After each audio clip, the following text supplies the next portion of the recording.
Welcome back to AV Veterans Talk. We're continuing our conversation with this week's guest, Bobby Breech. So, Bobby, we're talking about your LSD. Landing ship dock. Dock, exactly. And that ship, those listening, that ship primary mission in wartime or whatever, what does that ship do?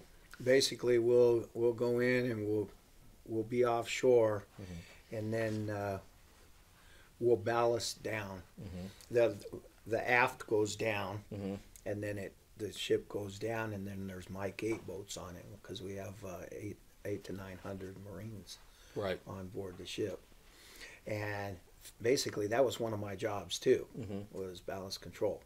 First time I did it, I was listing too much to the port side, and I got okay, push the other button and straighten it out. Straighten it out. And then they would, the Marines would be inside the Mike 8 boat, and then take off and go to shore, and then the Mike 8 boats would come back empty and more guys get it back up and bye, and we take off.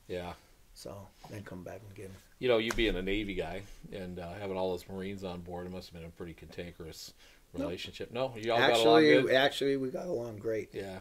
All of us. Yeah, that's amazing because sometimes I hear that there's that little bit of competition. There's stories. They eat in the same mess all we you were did. Yes. Yeah. We only had a crew of 700, 750 anyway. So when the ship was full, then kind of double it. And so we were fine. Everybody got along. And how long does it take to? Where was your ship stationed? 32nd Street in San Diego. San Diego, and so time came that you were heading off to Southeast Asia. There, you know, what's the time period on that ship to actually go that distance? How long does that take? Okay, it takes 5 days to get to Hawaii. 5 days. Yeah, we're doing maybe 17 to 20 knots. Something like that. Yeah. I don't know. It depends. Yeah. If they want to get out faster, then we. Yeah. Because it is a flat bottom boat. Right. So. Right. To get to the Philippines was 18 days. 18 days. Yeah. Wow.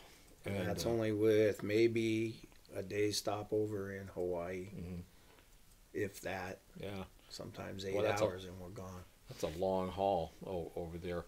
Weather with a flat bottom boat, those things kind of they don't ride too well in the swells, do they? Or do they? Oh yeah. Yeah. Yeah. No, it's smooth until you get into the.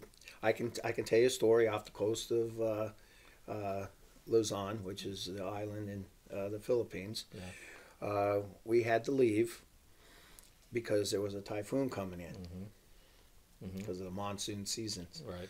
And we went out and everybody in town knows that we're going before we go. Yeah. Oh, you're leaving tomorrow? Yeah. We are? We are. Yeah. Okay, and then we find out the next day. Yeah. And I've been in some to where it went all the way down to the bow and over the whole ship.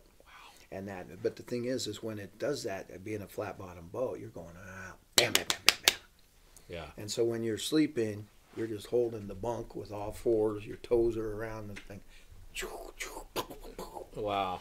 So you got used to that? Used to sleeping like a baby. Yeah. You like just got used to it. With the death grip on those things to keep it from getting spit out. Wow. Yeah, it was cool. Oh boy, you know, and I'm a landlubber, I'll tell you that. And I'd be feeding the fish after 5. Something like that. No, you don't. You don't. I'm sure that the guys that go in the Navy and stuff, that's something that they just overcome over a period of time if they, Well, there's guys that do. Yeah. Especially the ones that know they're going to be out to sea for a while and they goof off the night before. Oh, yeah. You go, no. No, you're not going to do that. You're going to be out at sea.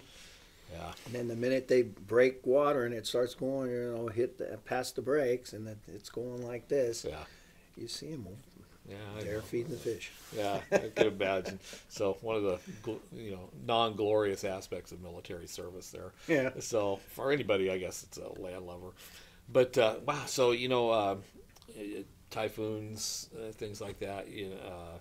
any time when it was just one incident that really stood out? Was that the worst? That's probably it. It was probably the Yes. worst out of them all. So anyway, you finally get over to Vietnam there, but 75, the war was over with, sorta. We're gonna say that, and February, I think they called it in February. February, right? And you were part of a situation that happened over there that I think we're going to take a break here, and we'll come back and let's talk about your part in the evacuation of South Vietnam when things really kind of fell apart. Okay? So we come back, we'll continue with Bobby. Sounds good. I'm Bob Alvis, and thanks for joining us for this segment of AV Veterans Talk.